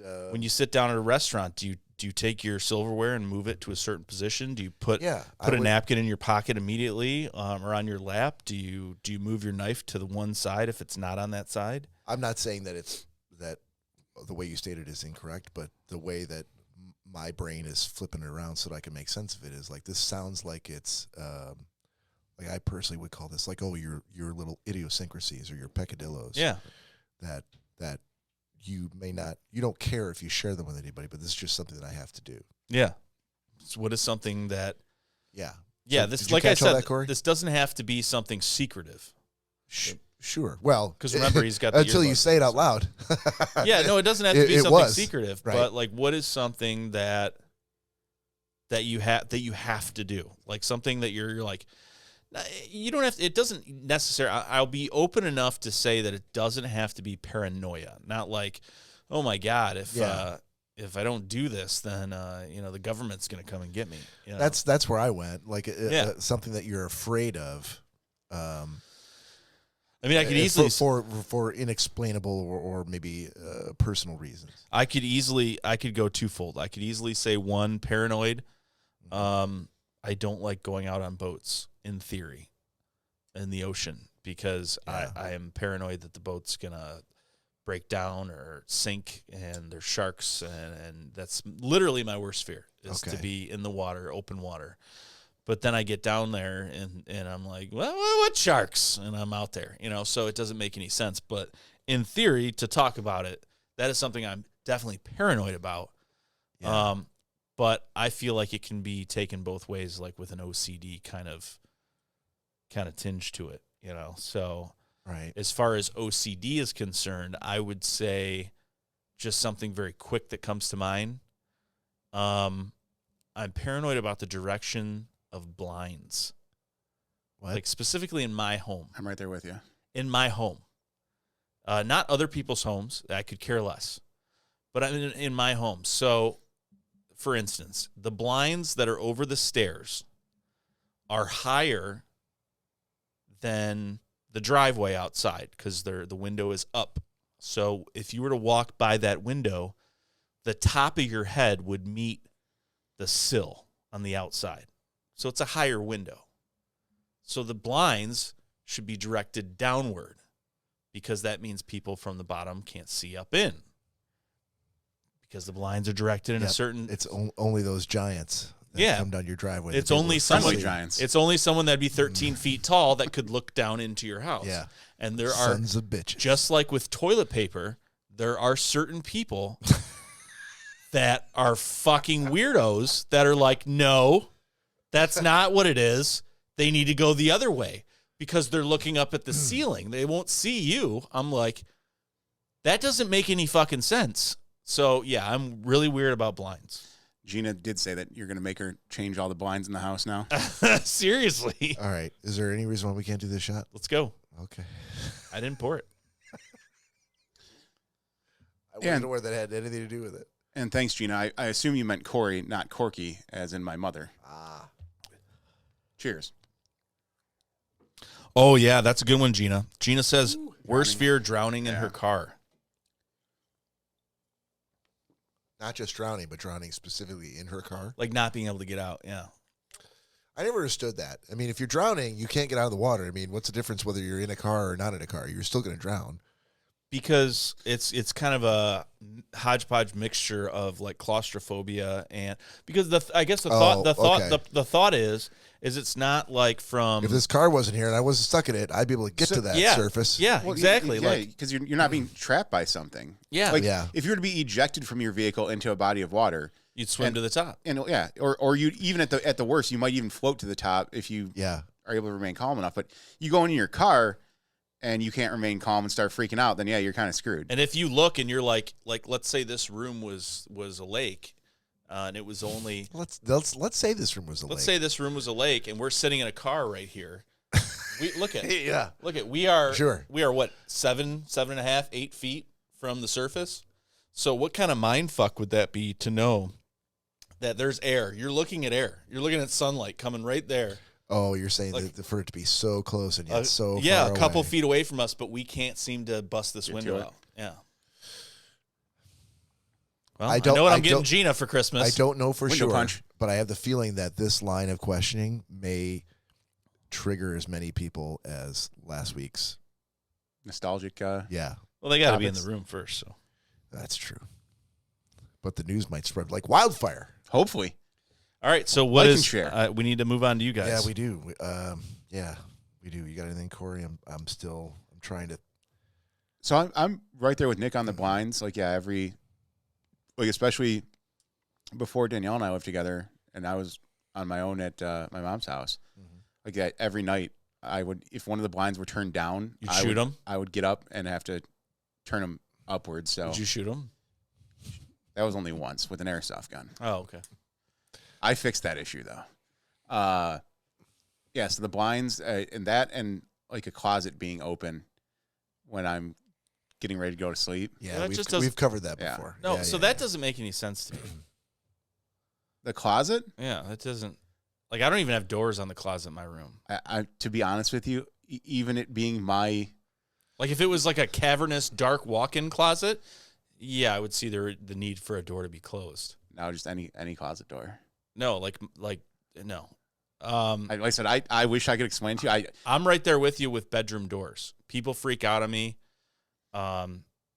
Dude, everyone's like, why do you lock your bedroom door at night? I'm like, for me, I really never had a reason. Like, it's just my dad's always taught us, like, security and alarm systems and locking doors and how to unlock the door in the dark if the house is on fire. Like, we used to go through drills and all that stuff. But it turns out, I guess, it's actually like a really good thing. They've shown a side-by-side of houses that have been engulfed in flames, and a house with a closed bedroom door is completely spared. Okay. I was going to say, hang on. How are you going to turn this into a locked door being right? No, closed door. Closed door is spared for like 20 to 30 more minutes or 40 more minutes when the whole house is on fire, as opposed to when the flames can just shoot right. I mean, if there's oxygen going through, then flames can backdraft get across through. the ceiling. You know, Yeah. what do they call it? Oh fuck. When it catches the oxygen, finally it gets hot. Flash enough. over. Yeah, flash over. So yeah, That makes. I was wait. I was like, wait a second. How would a fire know if the door was locked? oh, can't get in. Oh, he locked this smart one. fires. Shit. It's like my aunt when she's like, they put those little tiny nets around the beaches in the ocean because the sharks know they can't go past those nets. Yeah. They put the signs up. They're like, oh, well, I guess I'll have to turn around. That's just to make people feel good. Yeah. Are we still on the first question of 2? Yeah. Okay. Well, mainly, we've been fucking kicking the tires because you're like, I don't know. No, this I is can't all think good. of something. Well, are you waiting for me? Did you go already? Yeah, I mean, I know we've discussed my closet paranoia in the past, but Yeah. that's probably That's your big one. that, or as you guys know, like everything has its place, and if something's not put away where it needs to be put away, I will have a very hard time. What will happen? Getting to sleep or trying to do what I'm doing that day without thinking about Right. why was that thing not put away in its What right if spot. Right. What if you got in an accident and everyone was okay? You and Danielle were fine, a little shooken up, but your box of everything in its place in the back fucking busted open all over the car, and Danielle was like, let's just worry about that in the morning. Let's go inside and go to sleep. Oh, it's getting put away. It's getting taken care of. You were ahead, babe. Yeah, I'll be in when it's clean up. She's more than welcome to go to bed, but yeah, I'm taking care of that. What if she's like, Cory, this is important to me. I want us to we had a rough night. Like, can we just go lay down, please? Listen, babe. What would happen? Yes, we did, and I fully understand that. Yeah. And I will be there as soon as possible. No, let's go lay down right now. Well, yeah, go ahead. So, okay, but Cory, what have I taught you? What have I taught you? Remember we talked about this. What have you taught him? You're absolutely right, Danielle. Let's go lay down. La, la, la, la. 35 minutes later, she's out and slink over to the car and fix all these things. Because one of two, well, yeah, technically 3 things can happen. Yep. Either if I commit to that and then we do go lay down. Yep. Yes, that is true. She could fall asleep. She will. And I can get up and go take care of what. And I've done that I know times you have. before. We've talked about it. But there's also the chance that I go lay down. And you fall asleep. And I also fall asleep, not getting up to take care of it. And it's pandemonium when I wake up. In the morning, I'm going to be very upset. Oh, my God. That's been sitting With there myself, all yeah, night. Yeah. And then want to take care of it immediately. So yeah, those are the I guess it is only 2 outcomes that could come out of that. So it is in theory it is a good idea. Like I said, it has worked sometimes, but I need to make sure that like I'm in the right mindset to be like, okay, I'm definitely not going to sleep yet, like because I still need to get up and do some stuff. And there's been other times where I've laid down and I've been like, all right, I'm fine, and the next thing I know, I wake up, I'm like, God damn it! But you're a night person, like I am. That has been a go-to of mine. I am, but Nick, I mean, slept for 45 minutes. She's out. Time to go downstairs and drink and watch some TV. In these recent years, man, it's getting harder and harder to I know. stay up later and later. Yeah, I know. I'm right there with you, buddy, especially for working days and stuff. Well, that's the thing. I work an earlier shift now, too. It's not our regular afternoon shift that we were used to we had to be there at right. 2:30 in the afternoon. But when you're with someone all the time, every day, those little moments are like, ooh, I'm gonna go downstairs, or I'm gonna go in the next room. Dude, that's why I love my Mondays. She's at work, and I get to go out in the garage and dick around with stuff. I feel like that was the genesis of the naked room idea. No, that's something completely different. That's like I've had enough one-on-one time with you. I need to have one-on-one time with men with no clothes on. Not too far off. Not too far off. I know Cory is a weird. Okay, we're gonna go Wait, down. no. What were you gonna say? I'm What were like, you gonna just say? Cory has a weird thing with like clothes. Like he doesn't like restrictions on things, which is weird because everything has its place, and apparently those places for clothes are not on his body. But go on. Bob's turn. If I was gonna go by, there's two ways I could go here. So I'll just give the two quick answers. First of all, I'm probably the most paranoid about my dog. You know, Very true. My kids are grown. You know, Jack still stays with me. You know, half the time. Cecilia's fully moved out, but he's an adult now. But the dog, I find myself always like being very, very aware of where he is, what he's doing, what does he need. Has he eaten? Does he need to go outside? Does he need water? Like in the middle of everything else I'm doing, like that's the thing that I'm just making sure he's not suffering because I'm ignoring it. Yeah, but you're a great dad, and that runs. No, you are, and that runs parallel with being a great dad. You are. No, there's lots of people who aren't parents who have. I understand pets that.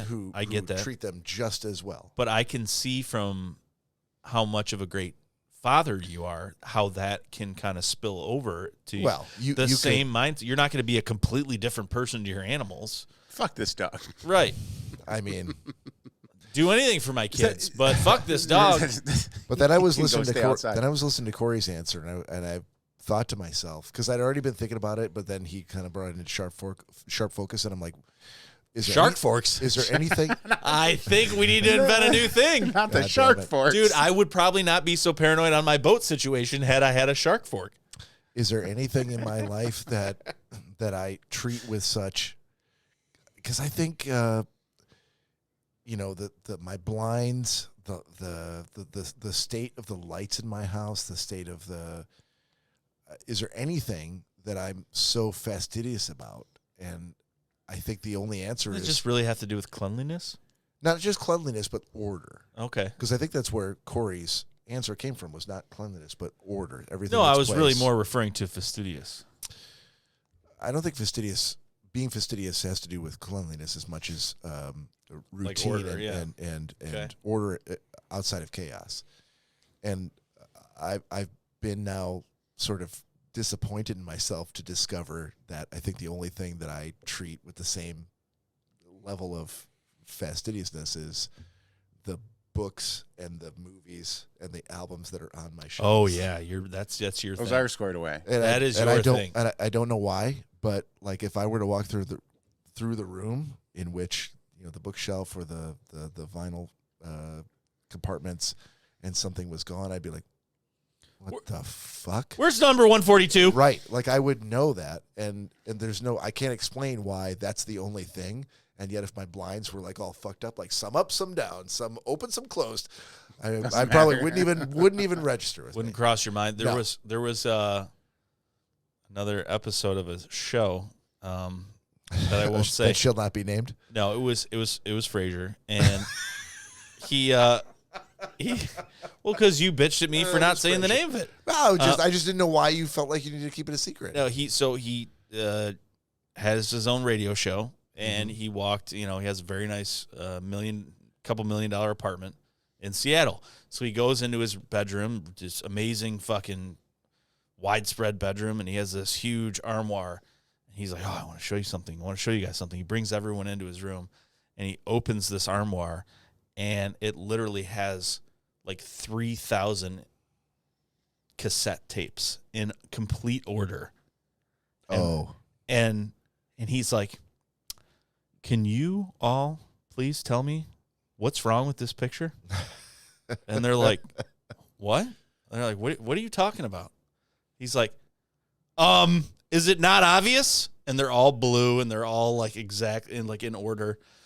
And they're like, no, not really. We're getting ready to go to dinner. What's the problem? And he's like, one of these tapes episode, he goes, I started cataloging recordings of all of my shows, like as if we were recording the podcast. And he's like, and I noticed episode 152 is upside down. And they're like, okay, maybe you just put it in there wrong. And he's like, a likely story. But when you pull it out, I see that the tape is missing and has been replaced with a Hall & Oates tape. And eventually, Daphne starts crying and says that she wanted to listen to it, and she fucked up the tape and replaced it. And so yeah. So I mean, I could see you like. Am I Frasier in this scenario? Yes. Oh, yes. Fuck me. It's actually funny too because now that you mentioned that they were recordings of his show, that's how my external hard drive looks. It's just everything's it's got to have the same format. I'm the same way. Everything that's digital on my hard drives, external drives, laptop, the cloud, it's all organized. Yeah. And I wish I could bring the same level of organization to the my rest of your physical life. Yeah. I just can't seem to do it. It feels probably so good though, Bob. And I'm old enough where I'm like I never will. Like this is what you get. This is it. It's not. It's too late to change. The funny thing, it's never too late to oh, change it's that. totally. The whole phrase about you can't teach old dog, it is absolutely true. But the funny thing about it is, and I'm in the middle. I'm kind of on board with both you guys with that. So I have a healthy mixture of my father and my mother, and my dad is clean, and my dad is organized. My mom is clean. My mom is not organized. She has rooms that are piled to the ceiling with stuff. She has a garage that is piled to the ceiling with stuff. That's where you get it. Where do you think that comes from? My dad used to say, he's like, I'd come around the corner, there'd be like bikes and stuff in the driveway, and the garage would be open, and I'd be like, why are you showing the neighborhood this fucking garage? Like, close the door, But my dad's garage now, it has, it's the floor is terrazzo, everything's perfectly in place. He had, a line put in for his charger for his car. I mean, like everything is completely, everything's in the rafters perfectly. I'm happy to show my garage off to the neighborhood. That's what I'm saying. And so I get a little bit of that from my parents, but where I'm trying to go with it is that things that you bitch about your parents when you're younger, you end up appreciating as an adult. Oh, 100%. And I think the groans from Cory growing up, from the short time that I've known him, since he was 20 years old. It was before that. The role of the it? child 18. is to rebel against the parent. 18? That is your 18 job. when we That met. is your role. So we worked at Fairlane 3 years together? Yeah. To break out and rebel against the man. They are the man at that point. And when you get to a certain age, whether it's 12, 14, 15, doesn't matter when it is, your job, as it has been for generations and generations, going back 1,000 years, to call back to the caveman. That's right. Back to the beginning of the episode. Your job is to rebel against authority, and they are the authority, and they have been for your whole life up until that point. Yeah, it's the first authority that you know. That's right, and you have to push against the boundaries and figure out, well, what role do I play in the world? How do I establish myself and be my own person rather than being their child? And the thing it's natural. The thing that I look at is like all the stories of Cory just moaning and groaning about my mom has to have the grass cut a certain way and everything has to be in its right place, and he would be pulling his hair out, being like, God, dude, something can be set on the fucking kitchen table every now and then. And now you are growing into this mold that she made for you. Right. And I'm not disagreeing with that because there's a lot of things now that I'm very similar about, that my parents, I wouldn't say necessarily taught me, but I just growing up around it and saw. But But like Bob was saying, as far as like molding your own self, like there's a lot of things too that I'm like, no, I will never. Like when we'd go over to Bush's house or my parents' house and vacuum the rocks to get the leaves out of the rocks. Again, pointless. The leaves are going to eventually disintegrate or be under the rocks. But here's the thing, though, Corey. You're not there yet. You're not there yet. Of age, you're not there yet. Oh, you'll never be there. Mental maturity. I'm 17 years older than you, and I'm still not there. But no. You'll but, always be developing and growing. And right. No. Well, no. I know that's true. But what I'm saying not there yet is that this is your and Danielle's house, but you didn't pick this house. You didn't go and do the homeowner process and look around for homes and all this other stuff. And you won't truly be, I feel, your true mirrored image of both sides of your parents until I feel that you go out and you're like, this is the home I wanted. This is the home we picked out together. I disagree. I can see your point. I can definitely, appreciate it. But yeah, like I said, there are certain things that my parents did that I'm like, no matter what, I will. I know. I will never do this. I don't understand why they did it. I completely get that, but you've already gone leaps and bounds from where you used to be in like the past 5 years. Oh well, yeah. You were 5 years ago. You weren't like everything needs its place. I need to put things in these little boxes and all this stuff. Now that you've found a place of your own, you're growing up. And you're starting to have those little idiosyncrasies. Well, and it makes a huge difference too. Once you do have your own space, like when I was living with my mom, I wasn't going to be like, oh, I'm taking over the garage. Like that wasn't even a thought in my head that I could ever do. It was my mom's house. I literally had my room, and that was about it. So. But what I'm saying is this is a 3-tiered process in your circumstance. Okay. That I feel. 3 tiers. And I could be completely wrong. I could be completely wrong. Tier number 1 was living at your mom's house and not having control. Tier number 2 is adapting and living with Danielle together, and a lot of things are your control. Tier 3 is you guys will eventually buy a house together that you will have a strong hand in which house you want, where you want, how do you want the backyard, how you want the basement, and I feel that you're going to keep going down this road to a more extreme extent. I don't necessarily think you're going to be vacuuming the rocks. Well, thanks, Dr. Phil. I'm just get a hold of your life is what I'm trying to say. Get a hold of your life. But I can see it. I can see it happening, and it's not a bad thing. It's a great thing. Well, I guess. I wish I had those qualities because I've got that part of my mom that's holding on with grim death. Like my father would never let any of these. What? My father would never let any of these fucking. Holding on like grim death? Yeah, like your grim mother? death. Yeah. Okay.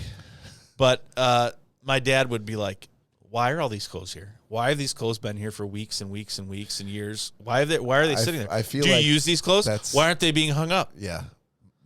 Both my parents would have said the same thing. I feel like both of But then I also remember being in Bob's basement. It's a living place. It's not a studio. It's where you live.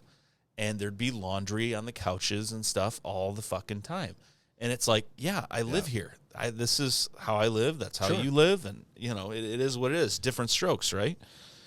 But, yeah, I envy that, especially because there's a great moment when you realize, like, these are my things. If I put something here, it will remain here until I move it again. Yeah, and I, as a matter of fact, I was thinking about that myself the other day when I went into the closet I have in our spare bedroom that I use for like things I need to hang up. That I keep a locking door on. I don't need to yet, but I'm sure one day it'll be like that.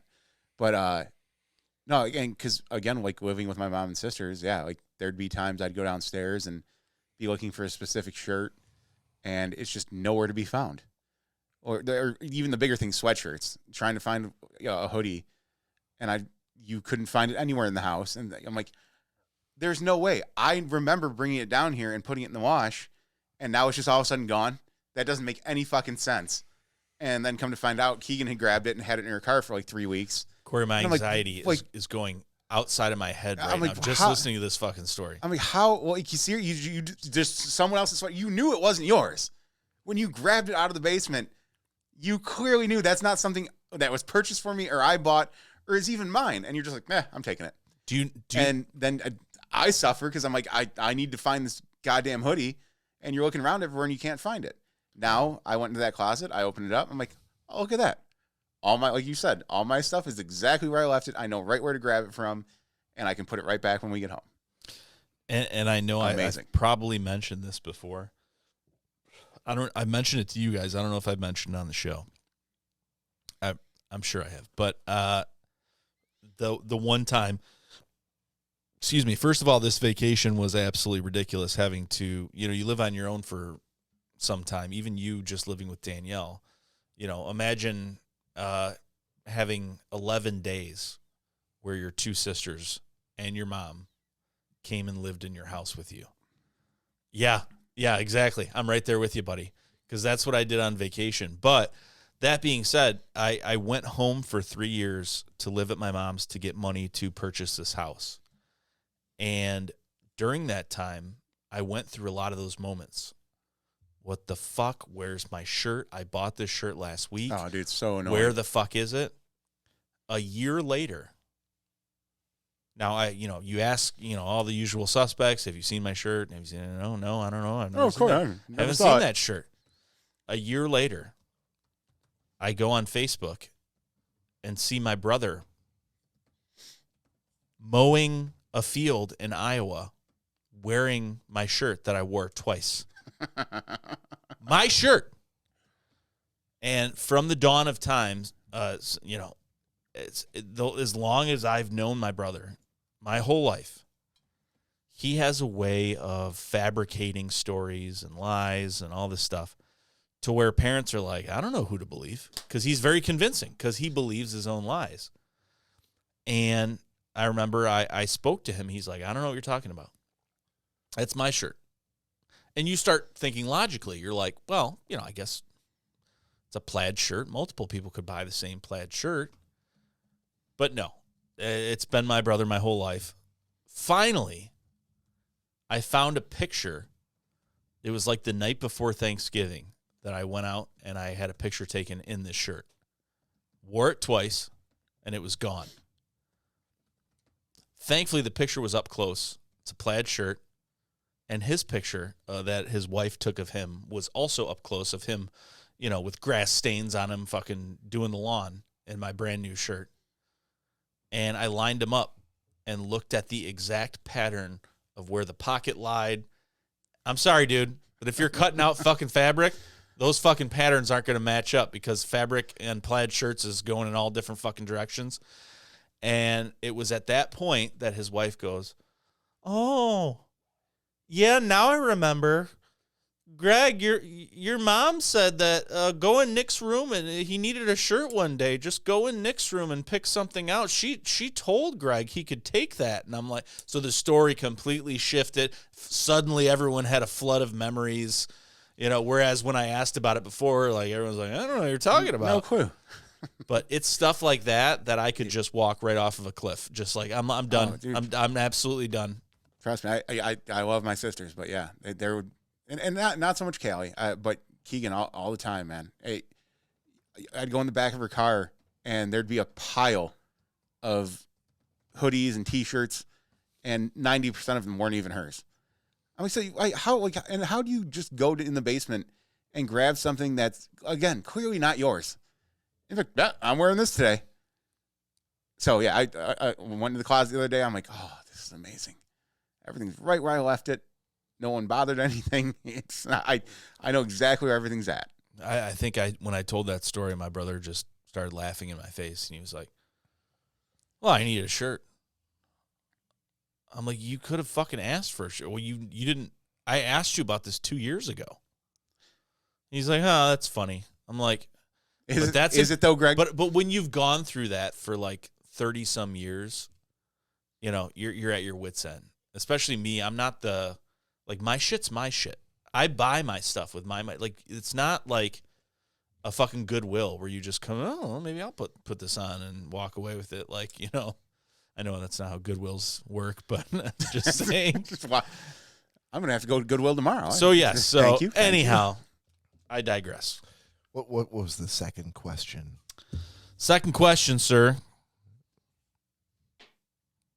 What overused word are you tired of hearing? All right. I was hoping for a little more lighthearted question than the first one. Overused word are we tired of hearing? I got it. Okay. Oh, was that you were going to give your answer or you? I got it. It's not that No. pretty. It's not that common. Go ahead. That's a phrase. It's really not a word. I thought you had it. Yes, I did, and now it's gone. Oh, I knew we'd get to this point at some Yep. time. This is the Schnozzcast, Yeah. buddy. This is Don't fucking touch you me. love your friends. Nick and I were both waiting. Like, look, Bated breath. yeah. I'm stepping back. You can step up, Corey. Go ahead. Holy fuck. I think literally might be. Literally. Yeah. Too overused. I will Well, open. I will open this up for Bob. And people use it in the wrong context too. I'll open this up to say phrase or word. All right, fair enough. That should help you out a little bit. Yep. Phrase or word. He's Googling words right now. There was one that was in my head that I literally was thinking about earlier today because somebody had been using it today that I wanted to punch in the face, but I couldn't. So my dad's was when he was working was out of pocket. He said we've discussed this. Yeah. Before. Yeah. He would say people in emails all the time would say, "I'll be out of pocket this weekend." He's like, "That is the stupidest fucking thing. It doesn't make any sense." That's starting to make a comeback. I know it is, and I think he's starting to use it now. But I think for the most part, I've seen it used in the correct context. I'm with him. I'm like, it sounds ridiculous. Out of pocket. This is so stupid. But I will say for mine will be, especially for this podcast, it will be end of the day. At the end of the day, I'm like, Jesus Christ.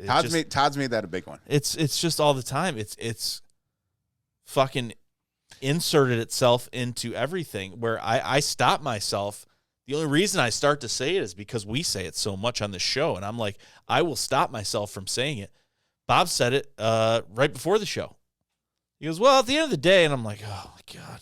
Yeah, but I don't say it all that often. But if everybody's got go-to phrases and idioms that they use over and over again, and until you get on a radio show or a podcast where that shit's going in the internet every week forever, you just don't think about it. No.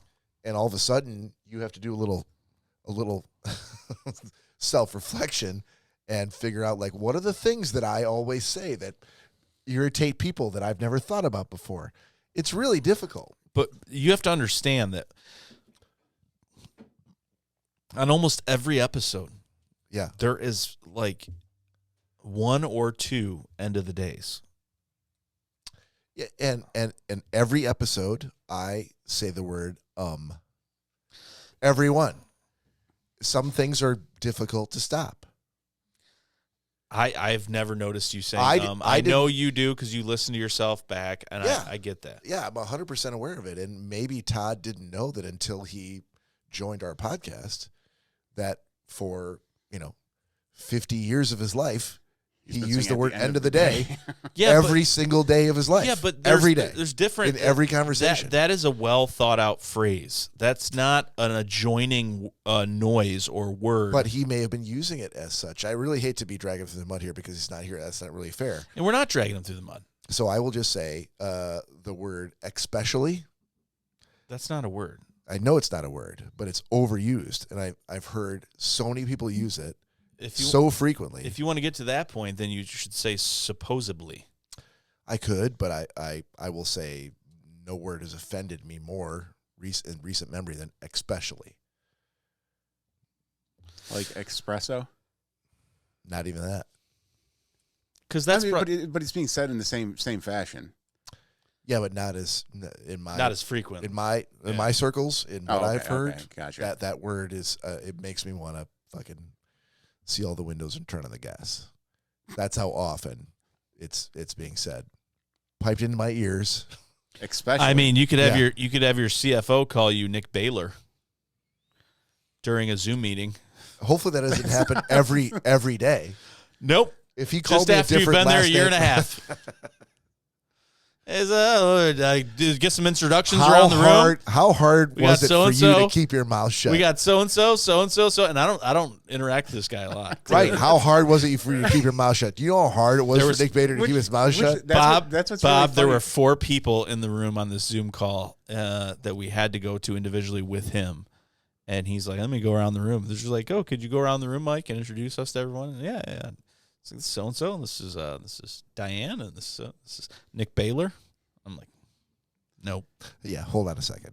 And seeing that's what I find hilarious because like There's no way you kept your mouth shut. There's no way. I didn't. Good for you. but like for like me, if Yeah. someone was mess up my, I'd be like, okay, whatever. Who cares? You would have kept your mouth shut? Wow, why? What's the point of correcting him? Because those types of things, it seems like that's one of those things that only happens like once or twice a year. I When will. you're on the I phone will. with I will. this type- I will the guy say at that this. level. I will say this. He had the conference call thing in the middle of the table. Yeah. Where he could like mute them, and he only like would chime in, and because they're from like Texas or something, and he's like, "Yeah, we're all sitting around the table. Oh, this is everybody," and so then he'd be like, "Mute," and he's like, "Okay." Anyhow, they're like, "Blah blah blah blah blah," and they're like talking, and I'm like, "Bader," and he's like, "What?" I'm like, "Nick Bader." He's like, "What are you talking about?" I'm like, "My last name." He said, "What are you talking about?" Yeah, he's like, "What are you talking about?" I'm like, "My last name." He's like, "What did I say?" I'm like, "Baylor." He's like, "I didn't say." It doesn't matter what you said. He It goes- wasn't Bader. he goes- and my name is Bader. He goes, "I didn't say Baylor." And the girl next to me goes, "Yeah, my name's Daisha. You call me Dasha." So you weren't the only one. Yeah, and he's like, "Jesus Christ!" And so Andy tells me later on, he's like, "Mike was really pissed off about that." I said, "At us?" He's like, "No, at himself." Good. That's how it should have gone. He feels like he's one of the common man, one of the people, Not after today, he didn't. and he's really mad that he messed should that be. up. I mean, I'm good for him for being mad. He about walked it. out. Like, He goes, I agree he goes, with that. But he goes, "Hey, what's your name?" To her, he goes, "What's your Yeah. name again?" She goes, "Daisha." He goes, "That's what I've been saying." She's like, "No." Nope. He goes, "What have I said?" She's like, "Dasha." He's like, "So you've been here several years and I've been calling you Dasha and your name is Daisha and you didn't say anything to me?" And she's like, "No, what am I supposed to say?" He's like, "Well, Nick said something." And I'm like, Yeah, good for you. "Exactly." if it was going on that long, one mention of it though. But I after that couldn't. long, he should feel bad. Like there's no reason. He is the fucking greatest guy in the world. And you can Great call me, guys you can can call be me Nick bad Baylor all day managers. long. I don't give a fuck. So I really hope I'm not fucking you over here and No. he's watching this podcast, but you got to pay attention to that kind of shit. I mean, if you're really trying to make sure that your people feel that they're being taken care of and heard, you should probably fucking know how to say their names. I agree. But again, one instance, I would be like, whatever. It's For him, yeah, but for this other girl, yeah, no, I feel right. If yeah. it's been going on and on, like then yeah, I'd say something. But yeah. But it's a different thing when you are the CFO of a company and you have all these subordinates. It's easy for the subordinates to know one person.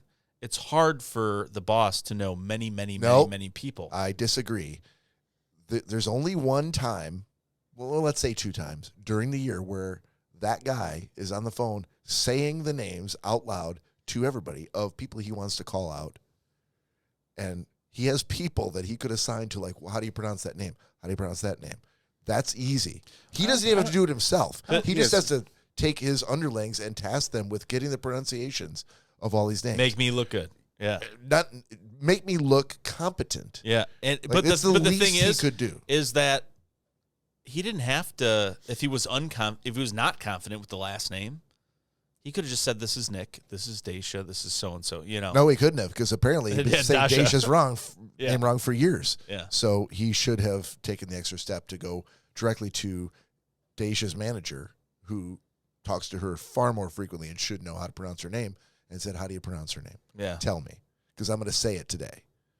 That's what makes a good manager. Really sorry if I fucked you. And he's No, listening. not at all. And I just insulted him, and but- he's certainly not listening, but it doesn't matter because Yeah. dumb bastard. he's an awesome fucking boss. So He's these awesome. these are now lukewarm. No, they're not. Last shot of the night. Cheers. Still haven't heard Cory What word is he tired of hearing? I said literally. Oh, yeah, that's You right. literally said literally. We literally just said it. We did. All right. That's Nick's existential question for this week. And that means that's the podcast. So, everybody, thank you for tuning in. We have had a blast, and we will see you next week on behalf of Cory and Nick and Todd Dillon. Peace out.